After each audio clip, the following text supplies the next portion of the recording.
કોઈ પણ વ્યક્તિનું અપમાન હંમેશા સમજી વિચારીને કરજો, કારણ કે આ એ ઉધાર છે જે દરેક વ્યક્તિ વ્યાજ સાથે ચૂકવવાનું વિચારે છે. ધર્મ કરતા કર્મ એટલા માટે ચડિયાતો છે કે ધર્મ કરીને ભગવાન પાસે માંગવું પડે છે, જ્યારે કર્મ કરો એટલે ભગવાનને આપવું પડે છે. દરેકને ખુશ રાખવા માટે આપણો સ્વભાવ થિયેટરના સ્ક્રીન જેવો હોવો જોઈએ, જે સફેદ હોવા છતાં તમામ રંગોને સ્વીકારે છે.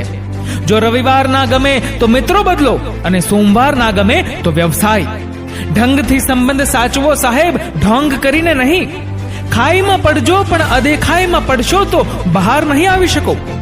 આપણા હોય એ જ આપણને શીખવે છે કે કોઈ આપણું નથી. કોઈની બોલતી બંધ કરવા કરતા કોઈને બોલતા કરીએ, કારણ કે જીવન માણવા માટે છે, તાણવા માટે નહીં. શબ્દ શણગારી પણ દે અને સળગાવી પણ દે. રેલી તરફ જતી ભીડ જ્યારે લાઇબ્રેરી તરફ જશે ત્યારે સમાજમાં સાચી ક્રાંતિ થશે. ઓપન અને ક્લોઝ બંને વિરોધાભાસી શબ્દ છે, પરંતુ એની મજા તો જુઓ. આપણું મન ઓપન એની પાસે જ થાય છે જે આપણા ખૂબ જ ક્લોઝ હોય છે. દરેકને પોતાના જ્ઞાનનું અભિમાન હોય છે. અફસોસ, કોઈને પોતાના અભિમાનનું જ્ઞાન નથી હોતું. ઉંમરનું વધવું એ તો શરીર ધર્મ છે, પણ મોટા થવું છે કે ઘરડા એ તો આપણે જ નક્કી કરવાનું છે. દરેક પળમાં પ્રેમ છે અને દરેક ક્ષણમાં ખુશી છે. ખોઈ બેસો તો યાદ છે, અને જો જીવી લો તો જિંદગી છે. એક વસ્તુ ગોખી નાખો કે મને સુખી કે દુખી કરવાની તાકાત માત્ર મારા કર્મોની છે, બીજી વ્યક્તિ તો બસ નિમિત્ત છે. ખોટે ખોટા વહાલ કરતા સાચે સાચું વેર સારું, અને ભેળ સેળિયા અમૃત કરતા ચોખ્ખે ચોખ્ખું ઝેર સારું. વિચારવા દો જેને જે વિચારવું હોય. એ જરૂરી નથી કે દરેક માણસ આપણી વાસ્તવિકતા સમજવાને લાયક હોય.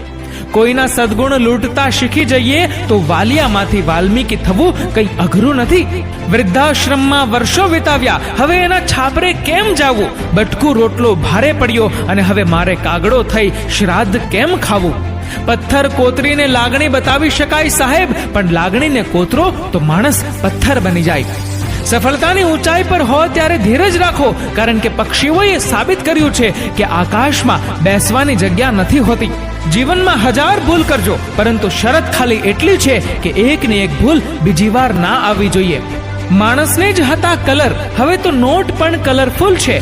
મેકઅપના જમાનામાં સૌ કોઈ બ્યુટીફુલ છે. સવારે મંદિર, સાંજે હોટેલ, રાત્રે સિનેમા હાઉસફુલ છે. ફ્રેન્ડ લિસ્ટ અને ફોલોવર્સ ઘણા, પણ દરેક સંબંધ ડાઉટફુલ છે. મફતમાં મળતી આ જિંદગીને જીવવી ખૂબ મોંઘી છે. વિરામ તો દરેકને લેવો પડે છે, પછી એ કારકિર્દીમાં હોય કે સંબંધોમાં. પણ યાદ રાખજો કે અલ્પ વિરામ હોવો જોઈએ, પૂર્ણ વિરામ નહીં. મિત્રો, જો આ વિડીયો તમને પસંદ આવ્યો હોય તો આ વિડીયોને લાઈક કરજો, શેર કરજો, અને તમારા કિંમતી મંતવ્યો નીચે આપેલા કમેન્ટ બોક્સમાં જરૂરથી જણાવજો. અને આવા જ પ્રેરણાદાયી વિડીયોઝ જોવા માટે સબસ્ક્રાઇબ કરો અમારી યુટ્યુબ ચેનલને, અને ફેસબુક પર ફોલો કરો અમારા પેજને. ધન્યવાદ.